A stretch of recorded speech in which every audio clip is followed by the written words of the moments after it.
और कर्म। जिस समय रसोई बनाने उस समय ऐसे विचारों कि मैं ईश्वर के लिए शुद्धि पलता के साथ रसोई बना रहा हूं।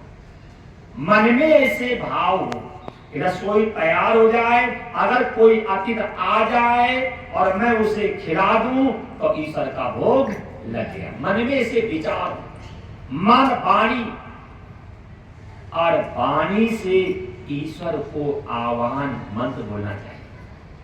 मन वाणी कर्म, कर्म माने हाथ जोड़ करके आसन लगा करके विनम्र भाव से ईश्वर का भोग लगाना चाहिए। ये 3 बार का आशय मन वाणी और कर्म। भैया रसोई बन गई, भोग लगने लगा। अब क्या हुआ कि भगवान गर्गाचार्य जी को खिला रहे और गर्गाचार्य जी भगवान को खिला रहे। यशोदा जी की नींद टूटी।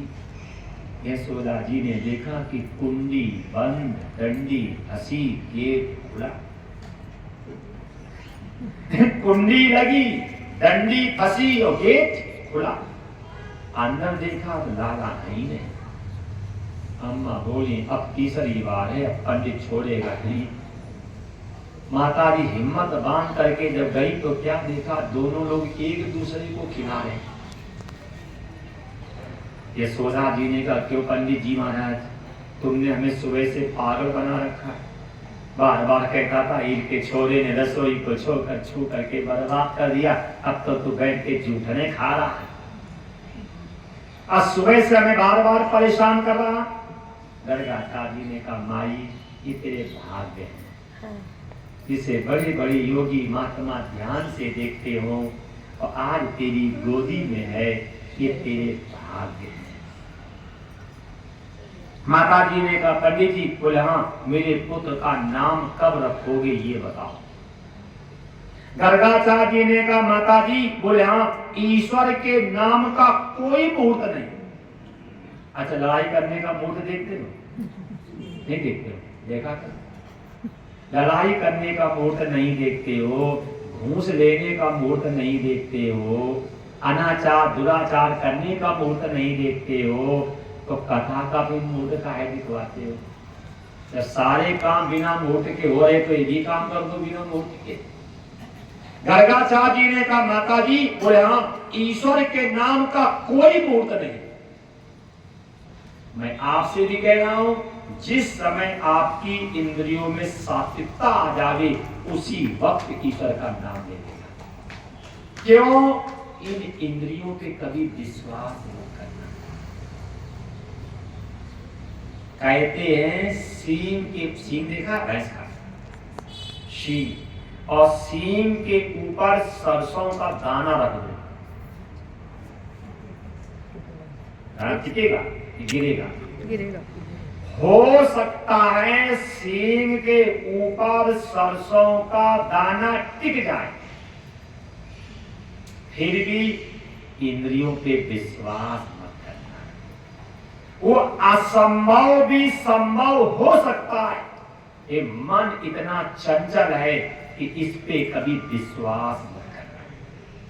गर्गाचार्य जी कह रहे हैं माता जी, बोले हाँ, ईश्वर के नाम का कोई मुहूर्त नहीं। रखो नाम, तुरंत गणेश जी का पूजन हुआ, वरुण देवता का पूजन हुआ, ओम श्री षोडश मात्र का नवग्रह वास्तु का पूजन हुआ, षष्ठी देवी कुल देवी ग्राम देवी का पूजन हुआ। गर्गाचार्य जी आंख बंद करके बैठे। यशोदा जी ने अपनी बहन रोहिणी से कहा पंडित जी का कुछ समझ में नहीं आ रहा है, कभी तो हंसने लगते हैं, कभी तो रोने लगते हैं, कभी तो प्रफुल्लित होने लगते हैं, कभी तो निराश हो जाते हैं। ऐसा करें इसकी परीक्षा ले, ये पढ़ा लिखा है कि अनपढ़ है? क्या किया? यशोदा जी ने रोहिणी का पुत्र ले लिया और रोहिणी ने यशोदा जी का पुत्र ले लिया। किस लिए? ब्राह्मण की परीक्षा लेने के लिए। गर्गाचार्य जी ने आंख खोली तो गर्गाचार्य जी मुस्कुराने लगे और मुस्कुरा करके गर्गाचार्य जी कहते माई, ईश्वर को गोदी में लेकर के अब तेरे मन से छल नहीं गया? ईश्वर को गोदी में लिए अब तेरे मन से छल नहीं गया? माता जी ने कहा क्या मतलब? गर्गाचार्य जी ने कहा माई, बोले हाँ, आपकी गोदी में जो बालक है ये आपका बालक नहीं है। माता जी ने कहा फिर किसका बालक है ये? गर्गाचार्य जी ने कहा आयम सुता रोहिणी नंदना, आपकी गोदी में जो बालक है ये रोहिणी का बालक है। यशोदा जी ने कहा पंडित जी पढ़े लिखे हैं, जान दे मेरी चोरी चतुराई, क्या नाम रखोगे? बलराम शंकरषण। और रोहिणी से कहा रोहिणी आयम सुता यशोदा नंदना, आपकी गोदी में जो बालक है ये यशोदा का बालक है। किम नाम? कर्षभ इति कृष्ण, इसका नाम होगा कृष्ण। दोनों पुत्रों के नाम रख दिए गए। माता जी ने कहा पंडित जी, बोले हाँ, जन्म पत्री देखना आता है? बोले हाँ। जन्मांग बनाओ। तुरंत गर्गाचार्य जन्मांग बना दिया। जन्मांग बनाने के बाद माता जी ने पूछा बताओ। गर्गाचार्य जी ने कहा क्या पूछना है वो बताओ। गर्गाचार्य जी ने कहा क्या पूछना है? माता जी ने कहा ये बताओ ये पढ़ाई में कैसा रहेगा? बोले बिल्कुल जीरो। क्या? बोले हाँ माता जी, 7वें स्थान पर राहु बैठे, पढ़ाई में जीरो। माता जी ने कहा पढ़ेगा नहीं तो फिर क्या करेगा? बोले खेल कूद करेगा। पढ़ाई में जीरो, खेल में रहेगा हीरो। माता जी ने कहा खेल करेगा तब चोर बनेगा, चोर बनेगा तो बदनाम